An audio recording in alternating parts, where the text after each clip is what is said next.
Hello, I'm Mr. Polk and welcome to my kitchen. Today I'd like to take a look at sous vide cooking. We'll start by looking at the circulators. I have a Nova circulators here, and sous vide in French it means under vacuum. So what you'll do is you'll vacuum seal your food, and I'm going to take these covers off. And sous vide has been around for a long time. However, in recent years it's become available to anybody. I mean, you can go to Target and pick up units like this from a Nova. And these are a great unit. There's a lot of different brands. And a lot of them, like this one, hooks up to your phone and the Wi-Fi. You can connect to it. You can look up recipes and set temperatures. The idea is this is a circulator that heats the water to a specific temperature. So I have this one set for the steak at 135, and I have this one set at the chicken at 150. So when you put the food in there, it can't overcook. Alright, it can't stay in forever because it does break down the protein, but it can't reach a temperature higher than you want. So for steak, it allows you to have that edge-to-edge steak. Now, to vacuum seal, you can use Ziploc bags. Some people do the submersion technique, where they put the food in the Ziploc bag and then they put the bag underwater and let the pressure of the water force the air out, and then they seal it quick. The only disadvantage of that is you don't get all the air, and your product likes to float. Now you can see here, these are designed, you could put this in any vessel, you could put it in a pot or whatever. I like using these clear Cambro containers so that you can see them. And then I've also taken the lids that come with the Cambro container and I cut out a hole for them so that I can put it over top to keep the heat in. So let's take a look at preparing something to go into the sous vide. The first thing you have to do is use your vacuum sealer. And if you've never used one of these guys before, they're really neat. You open them up, and the bags come just on a roll or in pre-cut pieces, and you have to seal the one end. So you put it over the end sealer, close it, set it to operate, and it closes it, and then you press the first button, the seal button, and all that does is turns it into a bag. Right now it's just a sleeve. Once that red light turns off, then you're ready to put in your product. And you can sous vide a lot of different things. A lot of times we do stuff that we want to get a good flavor to, or maybe we do tougher cuts of meat, things like that. So I have here just the New York strip, the same one we use with the lab on cooking steak. And this is how, if we were in the lab, we would have done our steaks. I lightly rubbed it with olive oil, and I'm just going to give it a quick seasoning. I'm just going to put a little bit of Montreal seasoning, just a little bit of salt, a little pepper, flip it over, same thing, a little salt, a little pepper, and then a little Montreal. And then the last thing I'm going to do is add some more flavor. Get rid of this, it's out of our way. So when I add more flavor, I'm going to put in, I love using the fresh herbs, a little fresh rosemary, some fresh thyme, and then I just take the garlic clove and just smash it, just give it the bulk smash on there, and then lay it right on top. And then when you put it in your bag, try to not get the juices everywhere, because when you have all those juices, it's really hard for it to seal. So at this point, I'm done with the raw meat. Put this back here, take off my gloves. And now, when you do it, you're going to do the vacuum end seal. So there's a little trough in there. You want to also, you really don't want stuff juicy. The juice is going to come from the food when it cooks. If you have liquid in there, all the vacuum is going to do is suck the liquid into the machine. And then all we do is set it to operate. And this time we press the green button. And first it's going to vacuum. And it starts making like airplane noises, like it's going to take off. And it sucks out all the air. And then the red light comes on, and now it's sealing it. Don't open it before it seals, or your vacuum is done. And then once it seals, you can turn it off. You hear it make the noise. And now we have our meat that's vacuum sealed. And you can see that it's all in there really nice. The flavors together, all your flavors in there. We can also do a chicken. This one I've already done for you. This is just a chicken cutlet, chicken breast cutlet, and I just did a little Montreal chicken seasoning, a little light olive oil, 2 slices of lemons, and then 2 strips of thyme to just get the flavor in. Now, temperature wise, the steaks are going to go in at whatever you want. I have mine around the medium, around 135, and they go in for about an hour. They could go in for up to 4 hours after that. The texture starts to change. Your chicken, this depends how you like it. Anywhere between 140 to 160. I'm right in the middle at 150. And then that's going to cook for at least an hour. Now, what's that going to look like is, we'll take it out for you. So we're going to use our tongs. I already have one in there. So we're going to pull that guy out. And then we're going to take this one out. So this is what it looks like after it's been cooked. And you can see that all the juices that are coming from the food as it's cooking. So we didn't have all this liquid in the steak. And then the advantage is when I open this guy up, okay, you're going to see, I'm just going to pour everything onto the plate.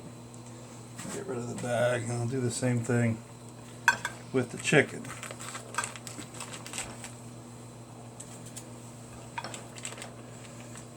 Now, what you're going to see here is that the one disadvantage of the sous vide is that this kind of food right here is not really ready to be served yet. It has to be finished. And that's because the sous vide process doesn't do, because it doesn't have the high heat, it doesn't do the Maillard reaction that we had talked about in the lessons, in that caramelizing. So right now, this piece of meat that we have is cooked 135 degrees, all right? It's what we would call edge to edge. When I cooked the steaks for you before, I cooked them from raw. They had that box around them, okay? When I slice this is edge to edge, okay? That's medium all the way through, okay? It's got that warm pink center all the way through from one edge to the other, okay? You don't have any kind of box. But at this point, it's obviously not appealing because it doesn't have that charred surface, nor does it have that flavor. Okay, so that's something that you want to keep in mind, and I'm going to show you how to deal with that in a second. The other thing I like to look at is the other one.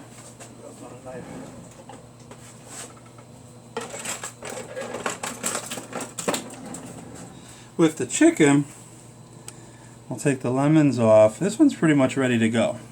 And this is something where you could make this chicken and you could cook it all the way and then put it in, and shock it in ice water so it stops cooking. Put it in the refrigerator, and then you would have it for like making chicken salads. I mean, look at that. Beautifully done, beautifully moist. Could you imagine, you could dice this up and you could dice this to have in your chicken salads. Okay, something like that would be great to go on top of the chicken salad or the strips for a chicken Caesar. The other thing you can do is, there's two schools of thought. You could actually grill this first quickly, give it some color, and then sous vide it. And then when you open it up out of the pouch, it's ready to go. But you can see that, it shreds apart. It looks great. Now, let's take a look at finishing. So, finishing-wise, we'll do a couple things. One is we can sear it. The best thing you want to do is sear everything on high heat very quickly. On your grill. In this case, I did the steak. I did a cast iron pan. Some people, real hot, just sear it on both sides or on the grill. And you can see now I have that beautiful caramelized color that you're looking for. Some chefs even use a torch, and you can hit it with a torch. It's just about searing the outside and giving that Maillard reaction and making it look good. It's already cooked to the right temp on the inside. Another option is I have the chicken here, and what I'd like to do is give it a different flavor. So this chicken was seared. It was taken out of the packet, removed everything, seared it in the cast iron really hot. And what I'd like to use is a cold smoke infuser, or sometimes we call it a smoking gun. And you got all different flavors of these little wood chips here. I'm going to use apple wood. And this is really cool. You take the apple wood and you just put a bunch of it in the combustion chamber, and you're going to light it, and it's going to make smoke. And the advantage is this doesn't replace cooking things with a smoker, okay?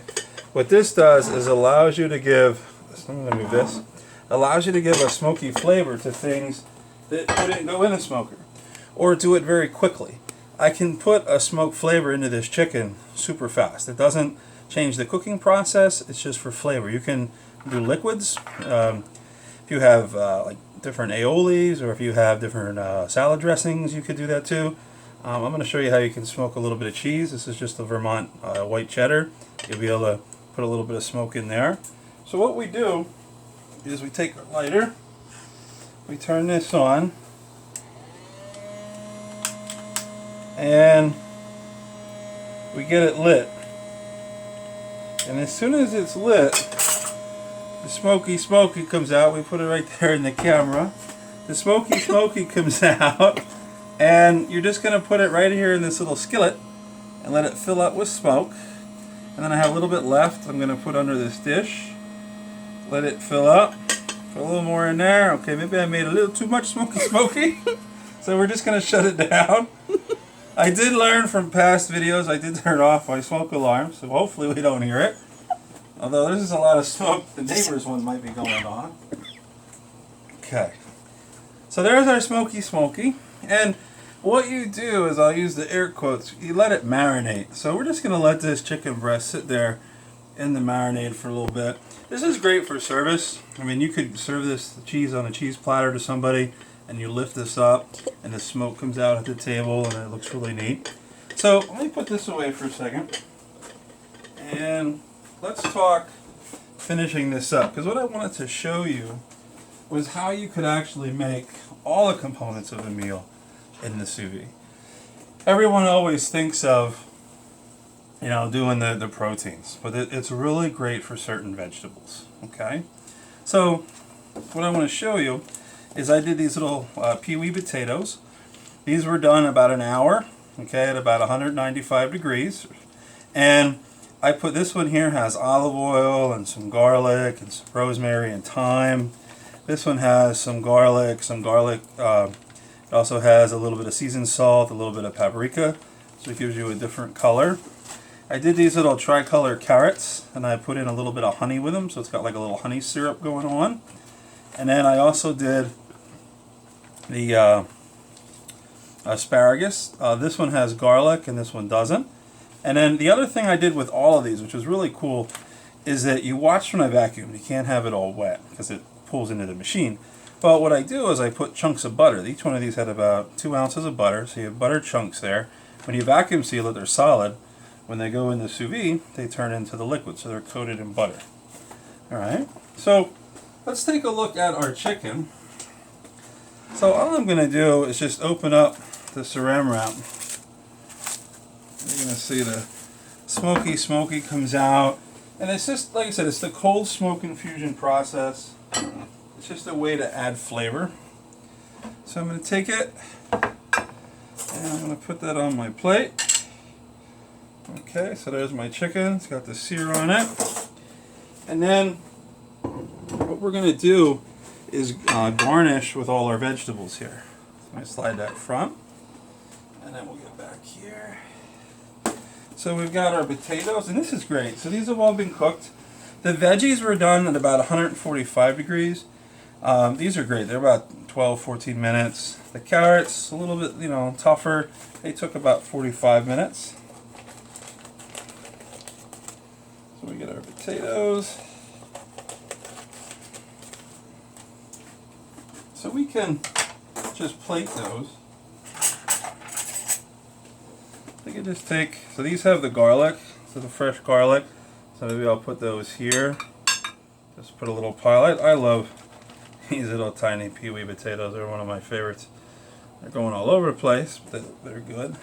These have the rosemary and thyme and the butter and the olive oil. It's pretty much like a butter poach is what it does for you.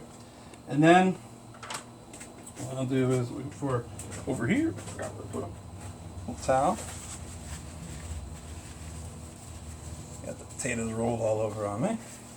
And then we got our carrots.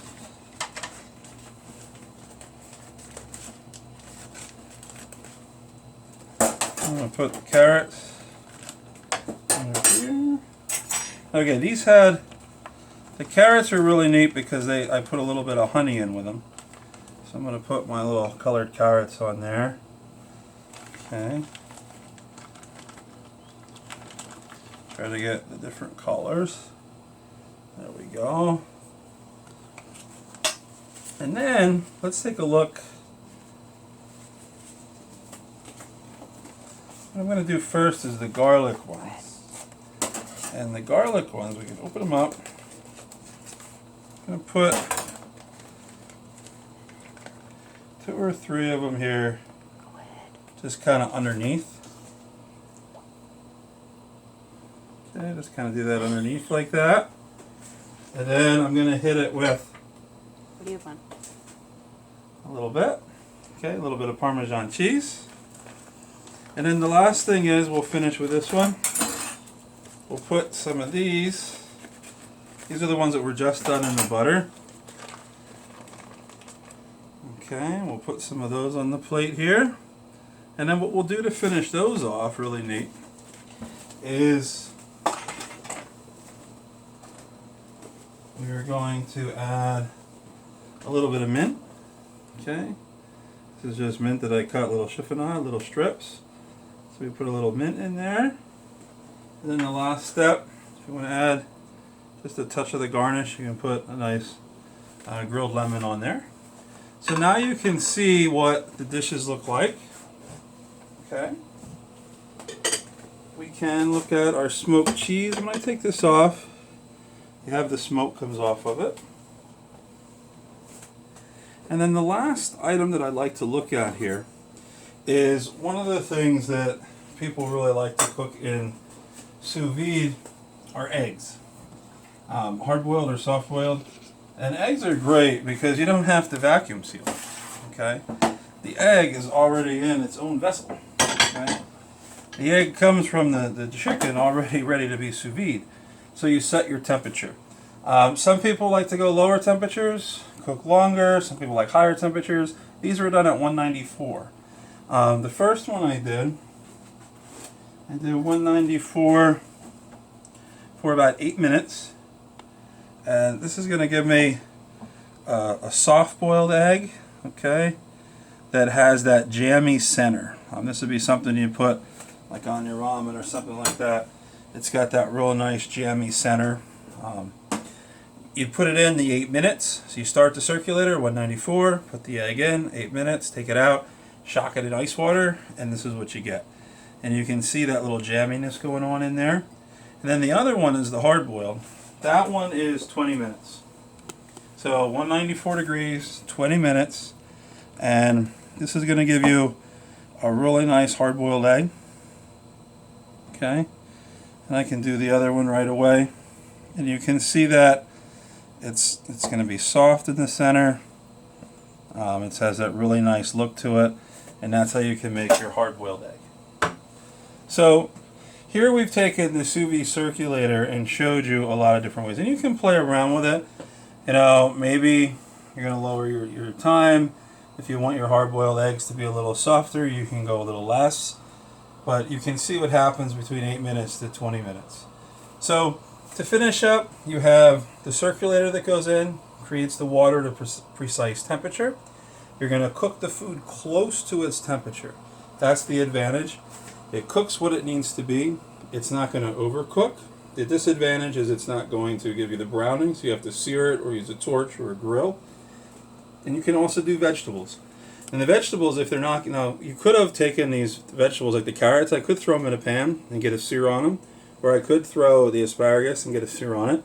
But you don't have to. If you want to do it like a butter poached, or like we did the honey glaze on the carrots. And then it's a great way to do your eggs. You can see a really nice jammy center, hard-boiled eggs that you could use for making on a salad or deviled eggs or anything like that. So there you go. That's kind of the ins and out of sous vide cooking, and you also got to see the smoking gun, the cold smoke infuser. So you got to see that in action as well. So those are your little bits here, and these tools are all part of molecular gastronomy, where You're using a little bit of science. These are the types of circulators that we use in labs to keep chemicals and experiments at a certain temp. This is a modern way to use an old flavor of smoke and really smoke different things. Like I said, liquids and stuff that, cheese that has to stay cold, things like that. So there you go. That's the ins and outs of sous vide. I thank you for cooking with me, and I can't wait to cook with you real soon right here in Mr. Polk's kitchen.